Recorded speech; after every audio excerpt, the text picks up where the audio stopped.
Hoje eu vim aqui para falar sobre esse livro Despertar, um guia para a espiritualidade sem religião, do Sam Harris. Então o Sam Harris ele tem uma proposta de levar um tipo de espiritualidade que não considere a questão da transcendência, que não considere o dualismo. Então o Sam Harris ele é um fisicalista, ele parte do pressuposto de que todas as coisas que existem, elas estão aqui na matéria, elas são possíveis de serem percebidas, de serem medidas, elas fazem parte do universo que a gente compreende. Então, ele não acredita que exista algo além da matéria.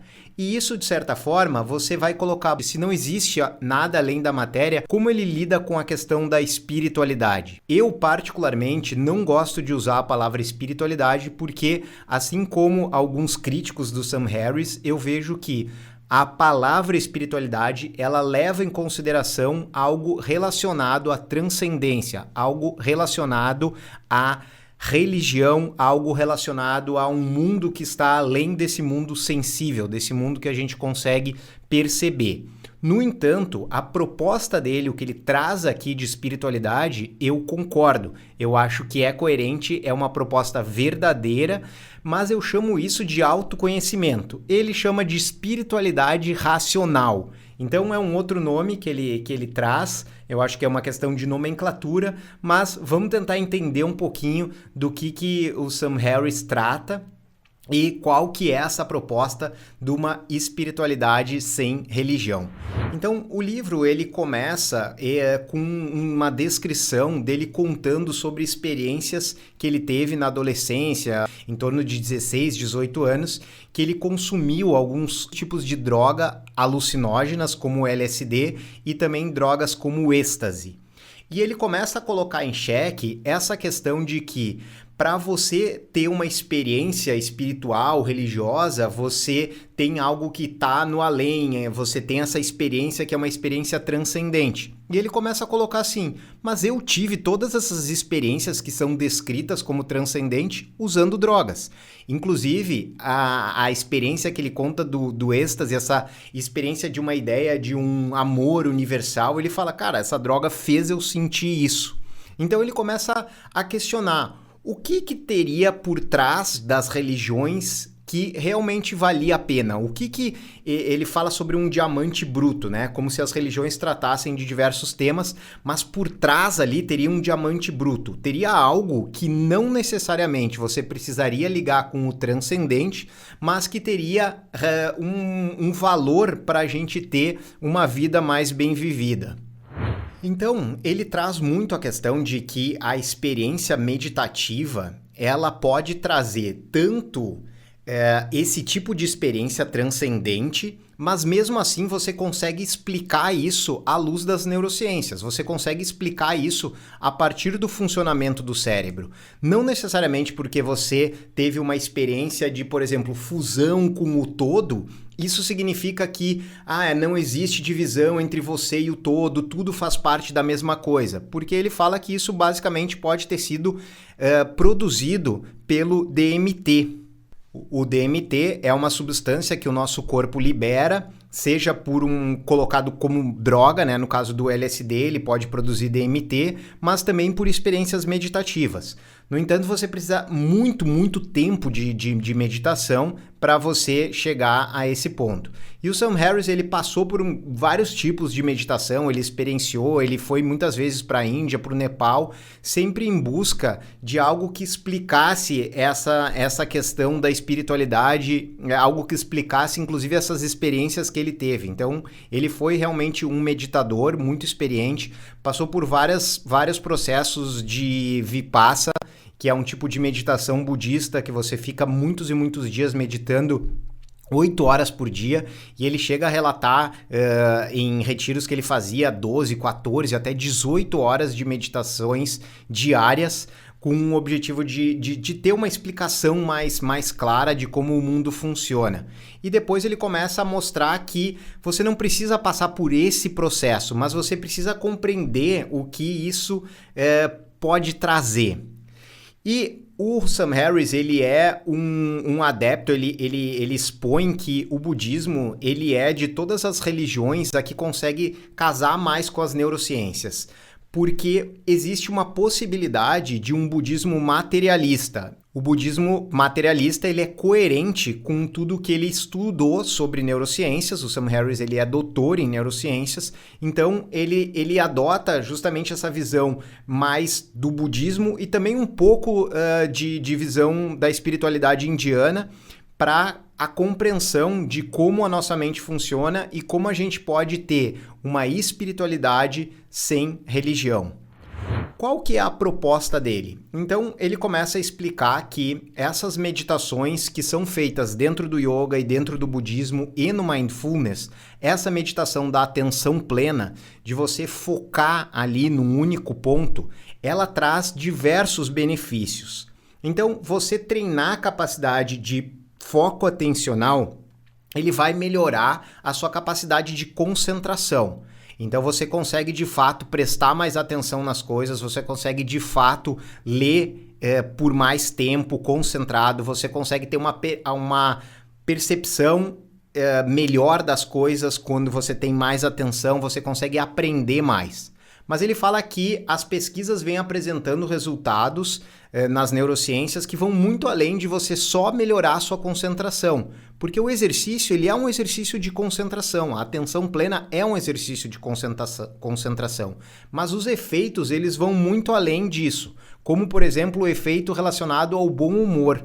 Então existe uma relação ali de você se sentir melhor, uma sensação de bem-estar e até mesmo no seu humor, na regulação do seu humor, quando você tem a prática da meditação como algo recorrente, como algo que faz parte aí da sua vida. Além disso, existe a capacidade de concentração, ela vai desenvolvendo mais massa encefálica, especialmente no córtex pré-frontal. Então aqui é um conceito que o Sam Harris traz, né, que está ilustrado aqui nessa figura, né? Essa figura até é uma brincadeira, assim, de eu confundindo meus eus, a busca do meus eus aqui, e daí o eu da pessoa caindo, porque ele traz uma ideia de que essa ideia de self, essa ideia de eu, essa ideia de que você tem ali um homúnculo. O que seria um homúnculo? Seria uma espécie de um homenzinho que vive dentro da nossa cabeça. Ele nada mais é do que uma ilusão. Não existe, e aí a gente pode trazer a questão das neurociências, não existe nenhum ponto no nosso cérebro que determina a experiência do eu. Essa ideia que a gente tem do eu, essa ideia que a gente tem da nossa personalidade, do nosso self, ela é construída a partir de conexões cerebrais que acontecem em diversas áreas. A gente até tem regiões como a ínsula ou o tálamo que vão determinando, esse estímulo vai para cá, esse estímulo vai para lá, esse estímulo vai para cá. Eles vão coordenando esse direcionamento ali das funções. Mas se você for na experiência do tálamo em si, não é ela que centraliza tudo. A ideia de que a gente tem ali um eu vivendo essas experiências, essa ideia, ela é uma própria ilusão que o nosso cérebro cria para que a gente tenha realmente essa ideia de totalidade.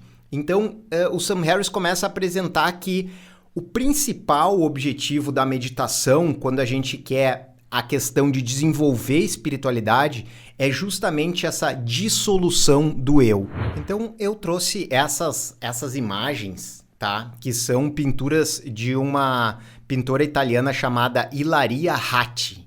E ela sempre tem essa ideia de que a nossa cabeça é como se ela estivesse passando, como se as coisas simplesmente fossem se dissolvendo na nossa cabeça.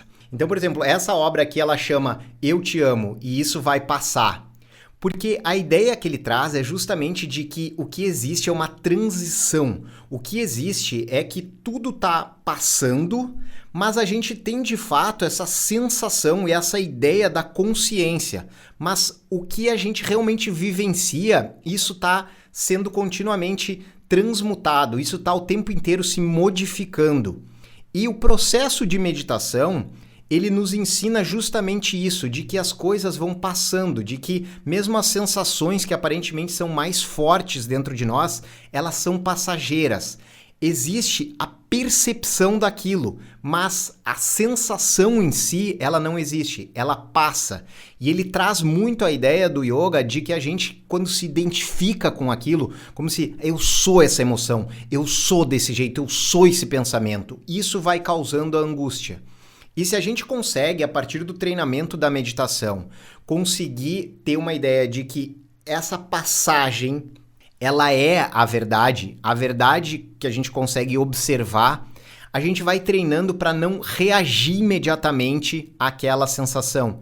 Porque é justamente quando a gente produz essa sensação, a gente está reforçando um eu que é ilusório, mas que vai sendo reforçado e que à medida que a gente reforça, a gente tem cada vez mais a ideia de que a gente é aquilo. Mas a gente não é aquilo. Aquilo ali simplesmente foi algo construído pelo ambiente, pelo aquilo que você já ensinou para o seu cérebro. Então, um treinamento importante que a meditação nos dá é justamente isso de não reagir. De você ter uma sensação, mas perceber que ela vai passar. O pensamento vem, em vez de você ficar elaborando ele, você deixa ele passar. E isso vai nos ajudar muito na vida com relação à nossa reação aos estímulos. A gente ter uma possibilidade maior de reagir e não simplesmente reproduzir um condicionamento, não reproduzir o nosso eu, porque esse eu não existe. As suas células cerebrais, elas têm já caminhos que são determinados, mas isso não significa que você não possa refazer esses caminhos. E o processo de treinar uma meditação de atenção plena, ele dá justamente essa possibilidade das coisas acontecerem ali, mas elas passam. Elas simplesmente vão passar porque elas são transitórias. Então essa ideia aqui, que é trazida nessas obras, da transição, ela é muito interessante. E uma proposta que ele faz dentro do livro é a gente tem essa ideia que o nosso eu é como se a gente estivesse aqui dentro do nosso cérebro, né? Então a gente está dentro do cérebro, a gente está percebendo o cérebro e a gente percebe o resto do corpo, mas a partir daqui. Só que você pode começar a fazer um experimento, e não precisa ficar se forçando para isso, mas fazer brevemente um experimento que é: fecha os olhos agora, ou mesmo de olhos abertos, e tente se imaginar sem a sua cabeça. E aí você vai ver que o seu eu, esse eu que nitidamente está no cérebro, ele começa a acontecer em outras partes do seu corpo. E isso também é um processo que a gente treina dentro da atenção plena, que é, você tá deitado, e aí você tá só percebendo os sentidos, sem julgar. Quando você está percebendo os sentidos, você percebe aquilo que é real, que é a percepção. O seu eu não está mais lá dentro da cabeça, ele está dentro dessa percepção. E o processo meditativo, ele vai nos ajudar justamente a gente perceber as coisas e perceber o real. Porque o Sam Harris expõe uma ideia de que essa ideia de corpo-mente, essa ideia dualista que a gente tem do mundo, ela acontece justamente porque a gente fica projetando, a nossa mente fica imaginando, jogando as coisas para o futuro ou para o passado. Para o futuro, pensando lá na frente, então a gente cria uma ideia e daí a gente fala, não, existem dois mundos, existe esse mundo que eu imagino e existe esse mundo lá que eu estou vivenciando, ou existe esse mundo que eu criei lá atrás e existe o mundo de agora. E quando você está na percepção do momento, quando você está no momento, não tem essa desassociação. Você simplesmente vive o que está agora e você vive o que é mais real. Então a proposta da meditação, para trazer um caminho de espiritualidade, ela tem todos esses objetivos. Melhorar o nosso humor, melhorar a percepção que a gente tem das coisas, entender que não existe um self ali já desenhado, já pré-estabelecido e que esse self ele se compõe das suas experiências. Mas isso não significa que você não pode ter uma nova reação com relação àquilo que você já vinha reagindo. Então, ele traz essa ideia da meditação sem a cabeça. E essa ideia da cabeça ela pode ser transferida também para a questão da mente. Aonde que está a sua mente? Se você fechar os olhos por alguns instantes, você consegue identificar um ponto ali que é a sua mente? Não, você não consegue identificar, justamente porque isso não existe nem fisicamente. Mais uma vez eu vou reforçar, não existe um ponto no seu cérebro que é o ponto ali que diz, a minha mente está aqui, aqui está o meu eu, agora eu encontrei o meu eu. E se não está em lugar nenhum, da onde que ele vem? Ele vem justamente de uma ilusão que o cérebro cria para que a gente se sinta fazendo parte daquilo, como se alguém estivesse vendo as suas experiências. Mas a experiência, ela só está acontecendo no presente, ela só acontece no agora e depois ela passa.